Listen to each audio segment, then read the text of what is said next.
Um, Good evening, everyone. We're trying to put together, or we have put together, how to host a communications competition for leaders and volunteers and parents to use when they're planning a communications competition. I have with me tonight Chris Patton from West Central Region, who is going to if we've missed anything or have any general comments about a slide, we're just going to, expand on that. So let's get started and talk to you about make the 4-H website your friend. We are working really hard to make the website friendly. And when you're preparing for a public speaking competition or any public speaking or communication activity, the score sheets are on there, the teller sheets, your information package for your judges, and all of that is in the downloads section under public speaking or presentations. So make sure that your website is your friend, and there's the address at 4hab.com. The outline of what we're going to talk about tonight is some general tips, determine logistics, financial information, selecting your judges, recruit officials, determine the speaker in the presentation, preparing the paperwork, impromptus, the day of, special circumstances, recognition, and right after your competition. Some general tips: start early. Start early preparing for all the things you have to do. Form a committee, 2 to 5 people, then you can distribute the jobs so that everybody has a job and not 1 or 2 people are doing it all. If you're planning districts, 2 clubs can work together to get that done. Determine the logistics. Date needs to be planned prior to the level. Place needs to be large enough for the crowd planned. And the time. Have members and judges arrive a half hour prior to the competition. Financial information. When planning a district level competition, the organizing clubs should be provided a budget from their district council to cover the costs of the event. Cost could include your food, prizes, judges' gifts, rental of a building, things like that are some of the costs. And regional level, the budget is provided from the regional council. So it's sometimes hard to stay within the budget depending on how big your event is, how many speakers it involves. But I think if you discuss that at a district level, the council and the clubs would help you make sure that you can stay on budget, or if you need more money.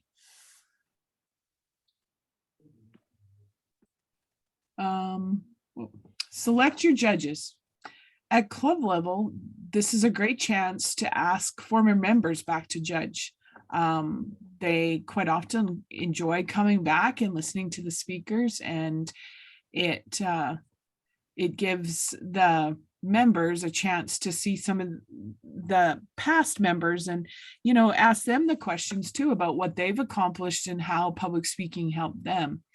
At district level, good if the person has had at least 1 4-H judging experience prior, just so they know the logistics, how to judge, the paperwork to fill in, and just how things move along. That experience is good for a district level judge. A regional level judge is important for the person to have 4-H judging experience. Regional level is some really good speakers, and judges need the experience there to be able to distinguish the good from the bad, and somebody that knows the rules a little bit too, to make sure that things that the speakers are speaking about what they should be. Chris, do you have anything? Yeah, go ahead, Chris. One thing that you should think about is that You do not have to have judged presentations before to judge presentations. There isn't a big difference between presentations and the actual speech with a prepared speech, you know, because they're just using technical things to help them with the speech. But it's all clarified in the judge's orientation package. So don't worry if you find a judge who hasn't judged presentations before and you need them to judge that. Okay, when you're selecting your judges, determine how many judges you will be needed at the event that you're preparing for. List the number of speakers and divide them in category, speeches versus presentations, and then divide into the age levels, junior, intermediate, and senior. Determine the number of judges needed. When you're determining that, remember that your judges need to be in multiples of 3. So if it does say on here to avoid having a group only judge 2 or 3 speakers. I think when you're planning clubs, sometimes that might be all there is in each level. But if you've only got 9 speakers or 12 speakers, my suggestion would be that you get 3 judges to judge the speeches and 3 judges to judge your impromptus. It is just the same amount of time, and then your judges, you know, aren't spread out where they're only judging 2 or 3. A person can't judge a speaker more than once per year.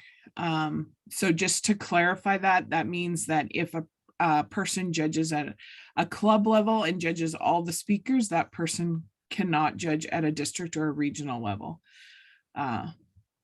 Try to choose a variety of backgrounds in your judges.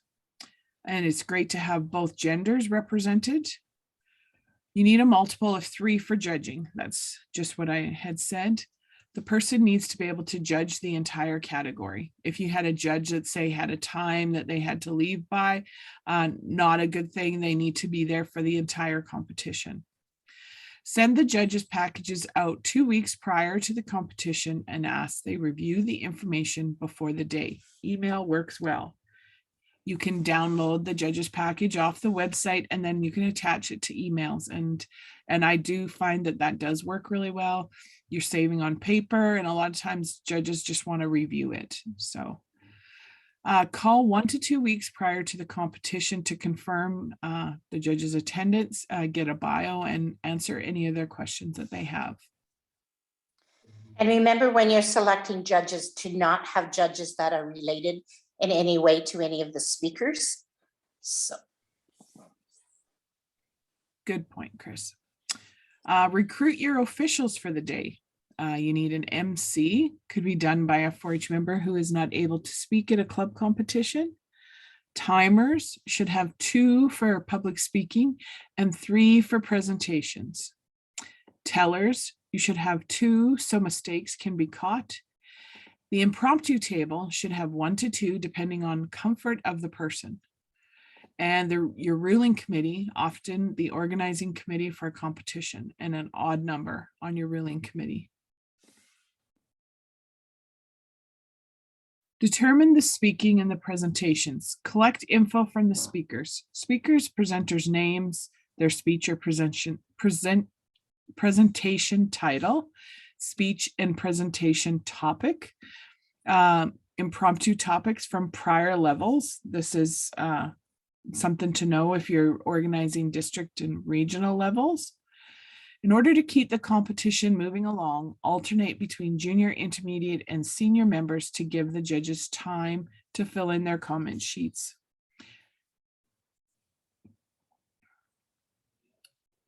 Start by looking at the groupings previously determined. Decide on a logical speaking order to keep the competition moving along. Alternate between junior, intermediate, and senior members to give the judges time. Separate a speaker's prepared and impromptu unless there is a request. In the world that we live in today, there's quite often, you know, these kids that come to speak offs are trying to make 2 or 3 events that day. And so sometimes we do get requests that a speaker would like to do their prepared and their impromptu fairly close together. And as an organizer, those are a few of the requests that you might have. And I've always looked at it as if we can encourage the kids to come to a district or a regional level, we can make the alterations in order for them to come. Because if we didn't change that, they wouldn't come and they don't get that experience. And I find that for our kids, we want the best experience and to have, because public speaking is so important and such a good thing for those kids to have. So I always worked really hard to make sure that we could accommodate all of our speakers. I think the rest of it's pretty clear when they say alternate between junior, intermediate, and senior members to give the judges time. So that is whether you have 3 judges for each category or 6 judges judging each, you can still go junior, intermediate, and senior. Or if you're doing 3 for prepared and 3 for impromptu, you can go like a junior speech and then a senior impromptu and just alternate that way, kind of go from top to bottom, bottom to top.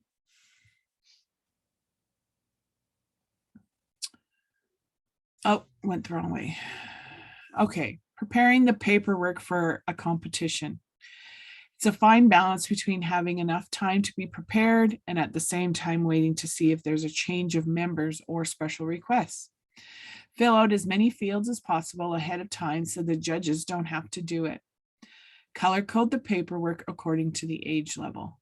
So that means if you're doing the copying, you can do white sheets for senior, yellow sheets for junior, green sheets for intermediate. And then if you keep that through the whole competition or through all the paperwork, then it's easy to sort and it's easy for the judges to pick up. Remember that 4h.com is your friend for the score sheets, comment sheets, judges ranking, teller sheets, and timer sheets. And then a suggestion to bundle the paperwork for each judge. So your judge would get all the comment sheets and then they would get the judge's ranking sheet. So that they can fill that out and then that is given to your teller at the end of the event. I know there's still some judges that kind of like the old score sheets and to do them and they kind of, use those, but it's really important to remember that the judge's ranking sheet is what gets handed in and not that score sheet.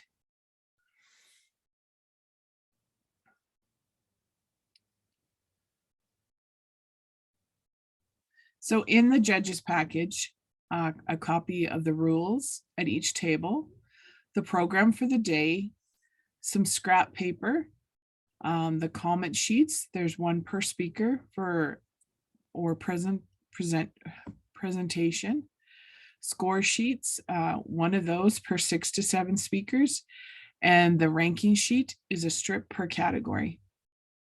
Note, if the judges are judging more than one age level, be sure to color code levels so that they are evaluated separately. And then we also like to have extra pens, pencils, eraser, tissues there. And I also like to have some water for them. So this is what the comment sheet looks like. And when you're preparing for it, you can, let me see, no, there's a cool thing I should be able to do here, this thing. You can see where you can put on the speaker's name and the speech title. And then you can also put the date. The other thing is you should have your packages arranged if you've split up your judges that they're either prepared, they're judging the prepared, or they're judging the impromptu. Because of course, each prepared and impromptu get a sheet. And this would also be, there would also be the comment sheet for the presentation. All right. And sometimes I do know too that a judge's signature can be really not readable.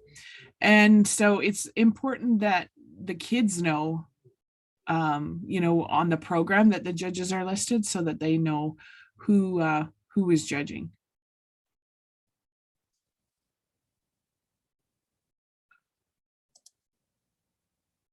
Oh, look at that. It stays on there. Well, we have to clean that off. There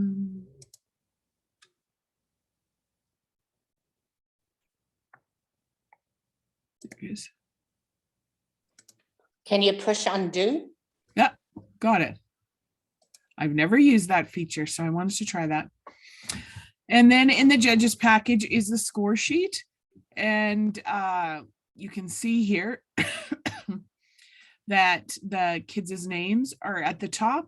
And so we try to fill that in the correct order so that judges aren't trying to find the kids. It's really easy if they're in the same order. And then we also try to put the comment sheets in the same order as the speakers will be speaking. And then this is the ranking sheet that we're looking at. And so you cut this page into 3 strips. Each judge will get 1 strip for each age category they are judging. And if they're judging more than 1 category, write the name on the top to ensure that each speaker is ranked. You can fill in the speakers' names on the left-hand side. So you can fill in each of the speakers' names and then they can rank them. So it's just one less thing for them to do while they're doing their judging. Okay, the next thing is impromptus. Supply a minimum of 3 per person, plus 5 or 10 extra just to have. Suit the difficulty to the age level. I think that's pretty self-explanatory that you wouldn't pick something that's quite contentious or over the heads of a junior. And, we probably wouldn't want to give a senior like easy topic, like an easier topic. Let's just say that. Determine 3 tiebreaker topics ahead of time, just so that you have those if you require them. Write each topic on a cue card. Collect a variety of topics, current events, 4-H related, humor, pop culture, etc. Check out therightsource.com. They're also on the website, on the communications page is some impromptu topics on that. Set aside and don't use any impromptus that relate to speeches to be given, hence the need to ask what the speech is about. District and regional levels, that's kind of important that we have no impromptu topics that are similar to their speech topic. At a senior level, I would, if a member looks at the topic and they think, well, that's really close to my speech title, I hope that they know enough not to give that impromptu topic and that they would look, at the other 2 that they've picked.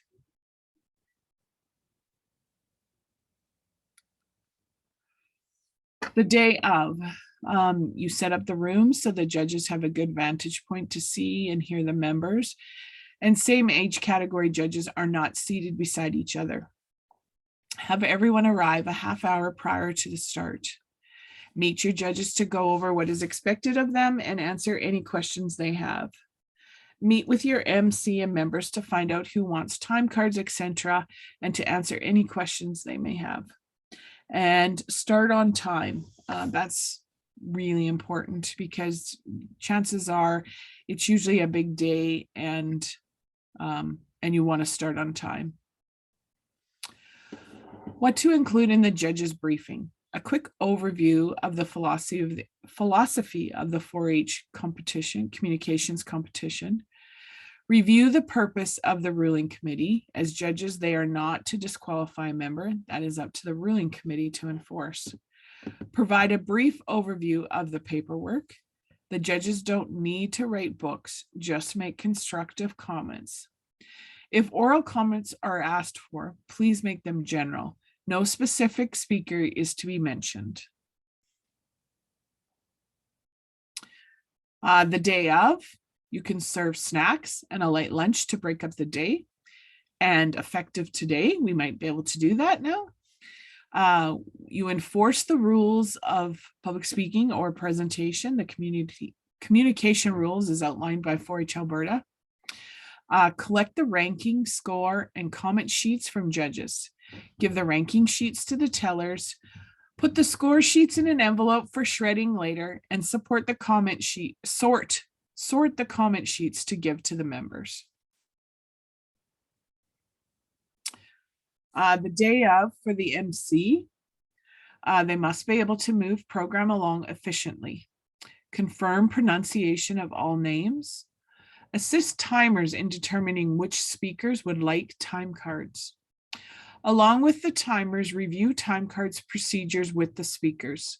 I think that's really important because I think not everybody knows the correct procedure for that. And just to go over that so speakers know, so that when they progress to the next level, it's not something new to them. So if you're doing a club one, that's a really good place to start that, to start the training of how time cards are used for those speakers. Collect any quote sheets from the speakers.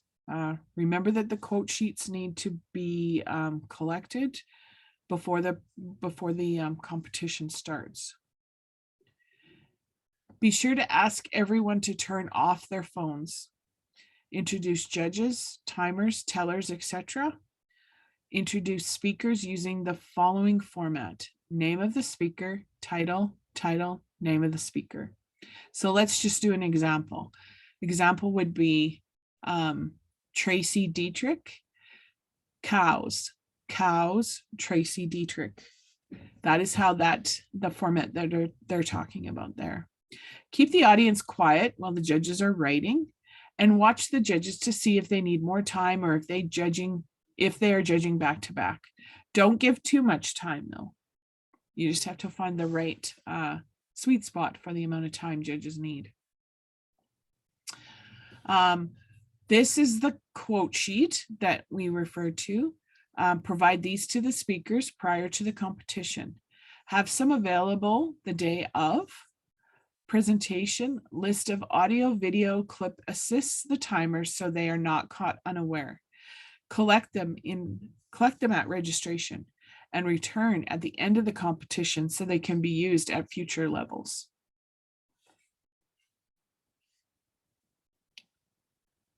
The day of, when dealing with presentations. Where possible, set up system of rotating tables. Prior to the competition, assign each judge the speakers to whom they will be asking a question. Remind judges that questions should be level appropriate, i.e. difference between junior, intermediate, and senior. Members must set up their presentation on their own to be to the best of their ability, including any audio visuals or props to be used. Members must be a traveling show. You do not have to provide a screen, laptop, projector, etc. And you only need one set of comment sheets for teams, not a sheet for each speaker.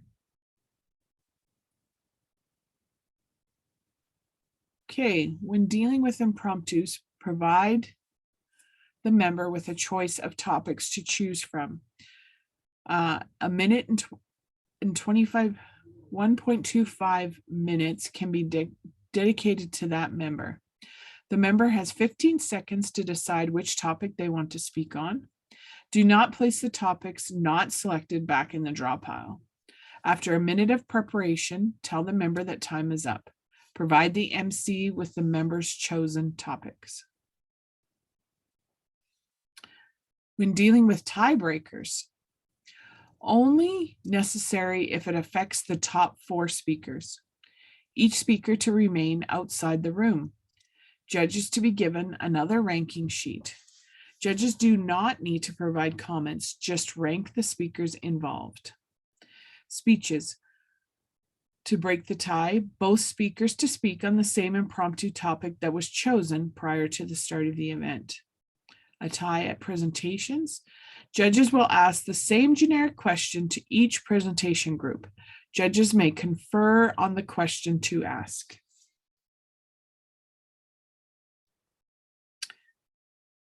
When you're dealing with impromptus on the day of, reminder, senior members are to give a 2 to 3 minute impromptu at regional level and up. So that's really important to let the timers know. 2 to 3 minutes is what they give at a provincial level, and so it is also incorporated into regional level. When you're dealing with timing, have a minimum of 2 timers for speeches. Presentations should have 3 timers, 1 dedicated to timing audio or video clips. Should not be seated ahead of the judges. The timers notify the judges of any time faults at the end of the competition, before judges complete their scoring and ranking. Remain seated when showing your the time cards to the speakers. You want to do it as discreetly as you can, so it doesn't disturb the speakers, but that they can see it. True or false? A time card is held up to indicate that there is so many minutes remaining. True or false, Chris?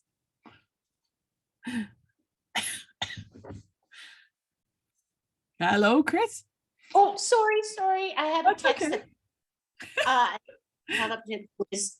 yes, that's true. That is true. Yeah. Minutes remaining. Was somebody else trying to talk? Time card is held up to indicate that there is so many minutes remaining. No, that's false. Yeah, it is false. It's Sorry. your time card is held up with how long you have spoke. Is that right? That's right. Yeah.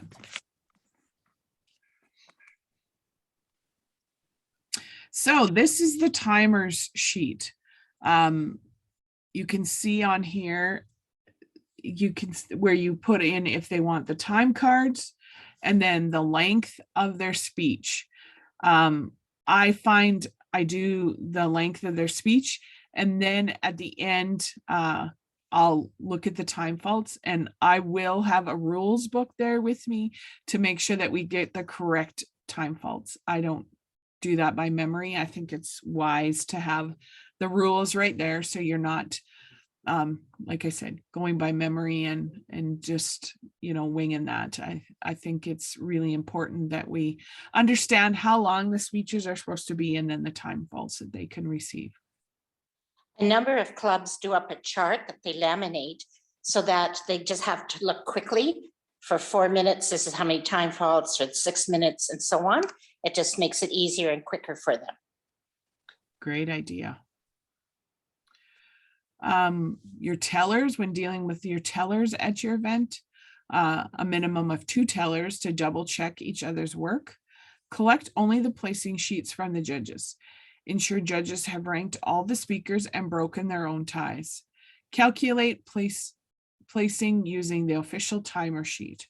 Return the teller sheets, official teller sheet. Return the teller sheets to the organizing committee. Oh, they don't have a picture of that sheet. Any concerns, whether originating from officials or audience members, are directed to the ruling committee. The ruling committee will determine whether or not the concern is legitimate. Deductions. Prior to having the judges complete their rankings, the ruling committee will alert the judges as to how many points should be deducted from which speaker if necessary. Time faults are the exemption, do not need to go through the ruling committee. Judges are to rank and provide comments to all speakers, including the one with whom there is a concern, as if there was no consideration of disqualification. The judges are not permitted to disqualify a speaker. If necessary, the ruling committee will remove a speaker from the rankings prior to the tellers tallying the results. The disqualified individual will be notified in private with a parent or an adult present of the decision and the reason for the disqualification. I think that's really important. And also, to have two people there probably isn't a bad thing when you get up in higher competitions. So just be aware of your surroundings and and be easy on a individual that you may have to disqualify. That is not an easy job, and we need to remember that young 4-H member has worked really hard, and we need to be mindful of that. The recognition part, thank the sponsors, judges, timers, and tellers. Gift cards are often used, and have a few members thank the officials. Congratulate all members for their participation. Often certificates are presented to all participants. Announce the third place, second place, and first place members in each age category. Some clubs may just announce the top 2 and leave the placing for the club's banquet later in the year. Provide information for the next level so that a decision can be made by the member and their family as quickly as possible. Give the members the judges' comments sheets to take with them. And then right after your competition, let the organizers of the next level know the winners and all their information. Provide your information to the next level organizer so that if there are any questions, you can be contacted. With the organizing committee, sit down and do an evaluation so you have information for the next time a competition is planned. If you're an organizer and passing on the information to the next level, make sure you, along with the speech title and the impromptu title, have just a brief description of what it was about. Sometimes we know that speech titles can be deceiving, and we might not necessarily know what they're about. So this is the question period, but I don't imagine we have any questions because there is a couple here. Did either of you have any questions for us?